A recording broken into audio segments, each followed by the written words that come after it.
사랑하는 성도 여러분, 고린도 교회 안에는 바울을 향한 의심의 눈초리를 보이는 사람들이 분명히 있었습니다. 바울이 진짜 사도인가? 12사도와 같이 예수님을 따라다닌 사람도 아니지 않은가? 다른 사도들은 사역의 대가를 받고 있는데 왜 사도 바울은 받지 않는가?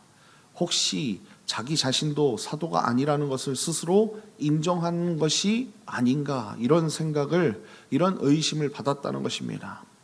바울은 이 의심 앞에서 변명하지 않았습니다. 오히려 자신이 무엇을 누리고 있는지가 아니라 무엇을 내려놓고 있는지를 말씀하고 있다는 것입니다.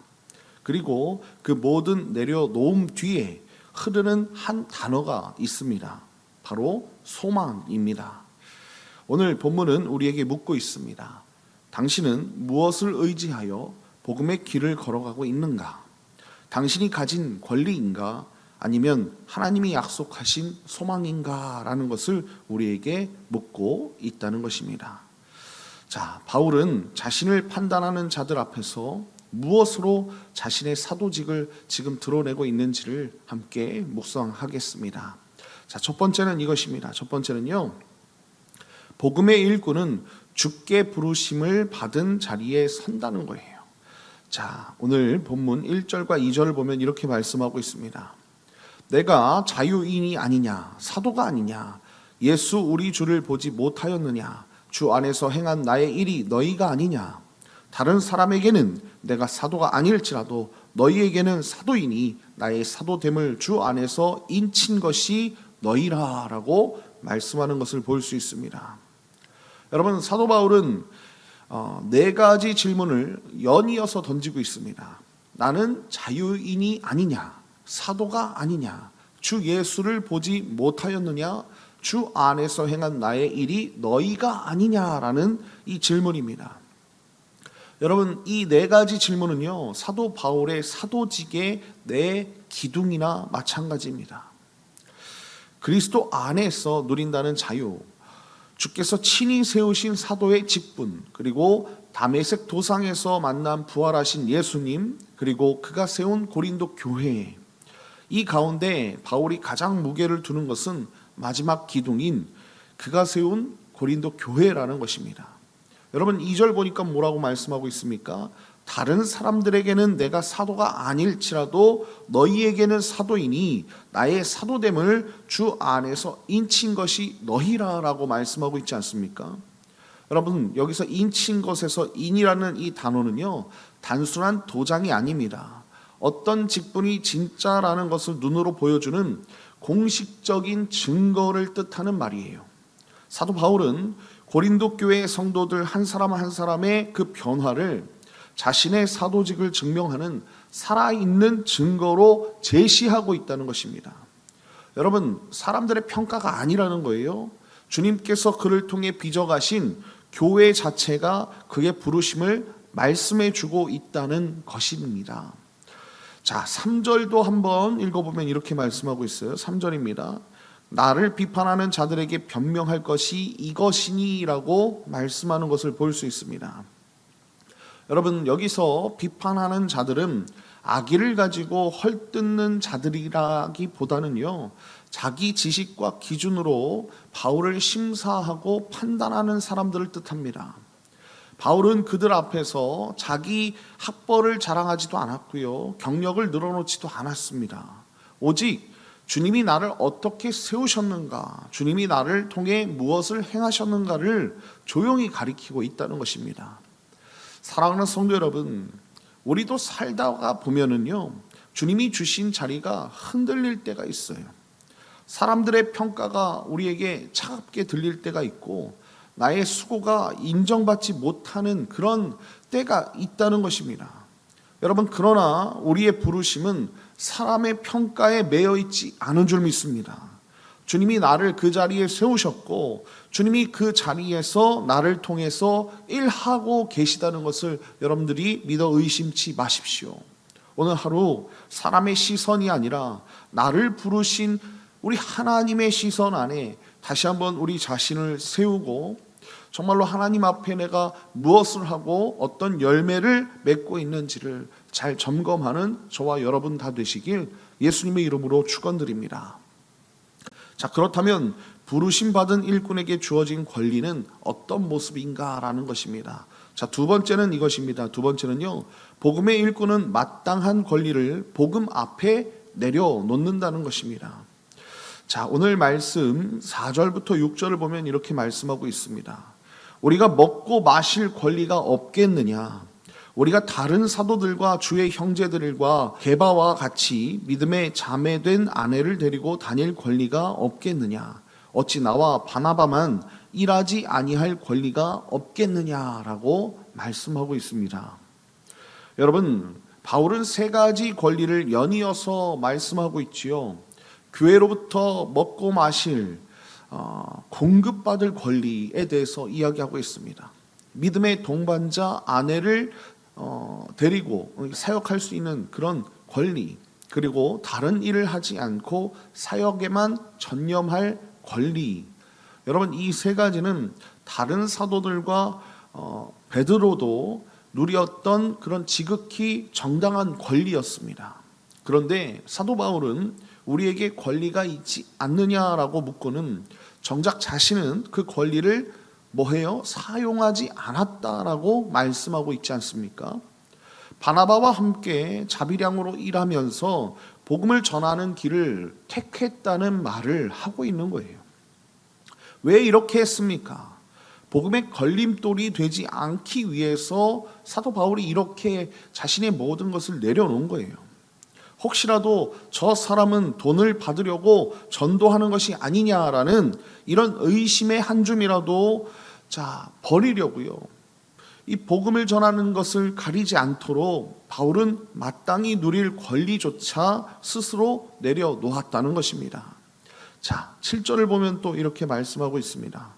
누가 자기 비용으로 군 복무를 하겠느냐? 누가 포도를 심고 그 열매를 먹지 않겠느냐? 누가 양떼를 기르고 그 양떼의 젖을 먹지 않겠느냐라고 말씀하는 것을 볼 수 있습니다. 여러분, 군인, 농부, 목자, 세상의 어느 직업을 보아도요, 일 한 사람이 그 대가를 받지 않는 경우가 없다는 것입니다. 여러분, 군인은 봉급을 받고 농부는 자기 밭의 그 열매를 먹고 목자는 양떼의 젖을 먹지 않습니까?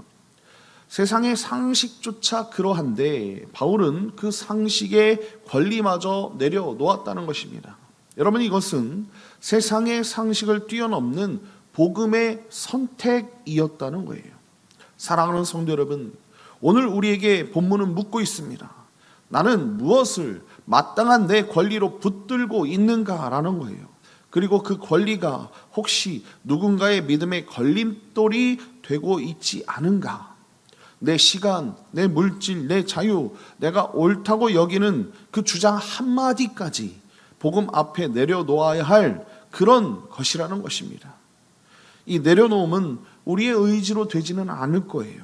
성령 하나님께서 우리의 마음을 만져주셔야 되고, 그리고 내 권리보다 복음의 유익이 더 크게 우리에게 보여질 때, 그렇게 성령 하나님께서 깨닫게 해주실 때 우리는 비로소 그 삶을, 그 선택을 할 수 있다는 것입니다. 우리가 모두 다 복음의 그 유익을 위해 살아가는 하나님의 백성들, 우리 드리움교회 모든 성도님들 다 되시길 예수님의 이름으로 간절히 축원드립니다. 자, 이 권리 포기를 무엇이 그러면 근거로 받쳐주는가라는 거예요. 마지막 세 번째는 이것입니다. 세 번째는요, 복음의 일꾼은 소망을 가지고 묵묵히 수고한다는 것입니다. 소망이라는 거예요. 소망이 우리에게 있다는 거예요. 자, 8절과 9절을 보면 이렇게 말씀합니다. 내가 사람의 예대로 이것을 말하느냐? 율법도 이것을 말하지 아니하느냐? 모세의 율법의 곡식을 밟아 떠는 소에게 망을 씌우지 말라 기록하였으니 하나님께서 어찌 소들을 위하여 염려하심이냐라고 말씀하는 것을 볼 수 있습니다. 여러분, 사도 바울은 신명기 25장 4절을 끌어오고 있지요. 곡식을 밟아 떠는 소에게 망을 씌우지 말라는 거예요. 여러분, 일하는 소가 곡식을 입에 댈 수 있도록 망을 그렇게 입에 씌우지 말라는 이 율법을 말하면서 그것을 근거로 지금 이야기하는 것입니다. 여러분, 겉으로 보기에는 가축을 보호하라는 그런 규정 같지만, 그런데요, 사도 바울은 아주 강한 어조로 묻고 있는 거예요. 하나님께서 어찌 소들을 위하여 염려하심이냐라는 말씀입니다. 여러분, 이 말은요, 하나님이 짐승을 돌보지 않으신다, 그런 뜻이 아닙니다. 이 율법이 오로지 짐승만을 위한 규정이 아니라는 그런 뜻이에요. 자, 마지막으로 10절을 읽어보면 이렇게 말씀하고 있어요. 오로지 우리를 위하여 말씀하심이 아니냐. 그렇죠? 여기 결과가 나오는 거예요. 과연 우리를 위하여 기록된 것이니 밭 가는 자는 소망을 가지고 갈며 곡식 떠는 자는 함께 얻을 소망을 가지고 떠는 것이라 라고 말씀하는 것을 볼 수 있습니다. 오로지 우리를 위하여입니다. 오로지 우리를 위하여. 여러분, 구약의 이 한 줄은, 이 한 줄의 율법은요, 사실 복음의 일꾼인 우리를 위해 기록된 말씀이다라고 지금 말씀하고 있는 거예요. 그리고 그 한 절 안에 소망이라는 단어가 몇 번이나 반복되고 있습니까? 2번이나 반복되고 있다는 거예요. 밭 가는 자는 소망을 가지고 갈며 곡식 떠는 자는 함께 얻을 소망을 가지고 떠는 것이다 라고 말씀하고 있어요. 여러분, 밭 가는 일은 아주 고됩니다. 그리고 곡식을 떠는 일도 지치는 것이지요. 그런데 그 모든 수고를 받쳐주는 것이 바로 무엇이에요? 소망이라는 거예요. 여기서 소망은 잘 되었으면 좋겠다라는 그런 막연한 기대가 아닙니다. 하나님께서 약속하신 반드시 있을 열매, 약속하신 반드시 있을 열매에 대한 그런 확실한 기다림이 소망이라는 거예요.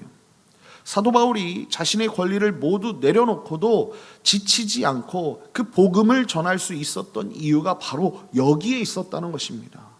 여러분, 바울은 소망을 가지고 믿음으로 걸었다는 거예요. 사랑하는 성도 여러분, 복음의 일꾼의 삶은 때로는 밭 가는 일처럼 고되고, 그리고 때로는 곡식을 떠는 일처럼 지치지요. 열매가 보이지 않는 자리에서 오래 견뎌야 할 때가 있다는 것입니다. 그러나 여러분, 그 자리에서 우리를 지탱하는 것은 우리의 굳센 의지가 아닙니다. 반드시 열매를 거두게 하시는 하나님께서 우리 존재의 근거의 이유라는 거예요. 우리를 지탱하시는 분이라는 것입니다. 당신의 일꾼을 끝까지 보존하시는 하나님의 그 미쁘심, 그 신실하심을 우리가 바라보면서 이 땅 가운데 살아가야 되지 않겠습니까?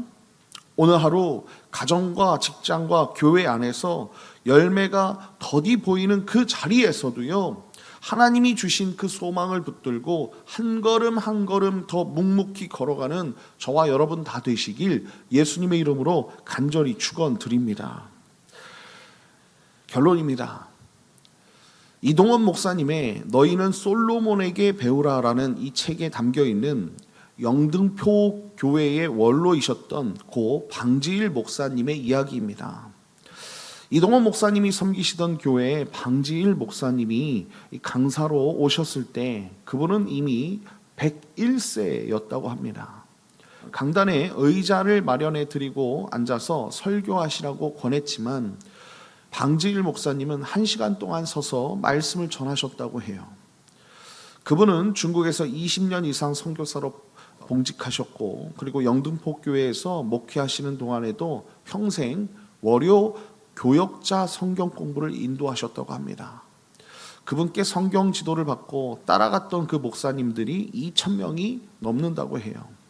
그분은 신구약 성경 강해를 모두 마치셨고, 가정에서도 말씀대로 사시는 모범을 보이시면서 가족과 친척이 모두 그분을 존경하고 따랐습니다. 만 103세의 부름을 받으시던 그 주간, 이동원 목사님은 그분을 교역자 수련회 강사로 모시고자 하셨다고 해요. 그런데 월요 교역자 성경 공부를 인도하신 후에 쓰러지셨고, 그 주간 금요일 103세로 주님의 부르심을 받으셨습니다. 그 순간 이동원 목사님께서 떠오른 말씀이 있었다고 하는데 잠언 11장 30절입니다. 의인의 열매는 생명나무라 지혜로운 자는 사람을 얻느니라 라는 말씀입니다. 사랑하는 성도 여러분, 방지일 목사님의 이 103년이 보여주는 것은요, 한 사람의 굳센 의지가 아닙니다. 하나님이 한 종을 끝까지 붙드시고 끝까지 신실하게 사용하시는 그 은혜의 길이라는 거예요.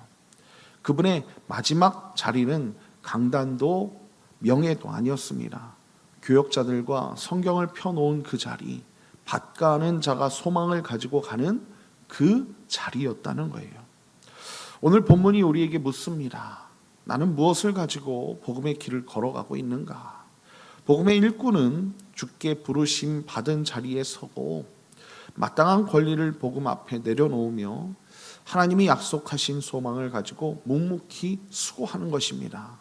오늘 하루 바로 그 길을 한 걸음 더 걸어가는 우리 드리움교회 모든 성도님들 다 되시길 예수님의 이름으로 축원드립니다.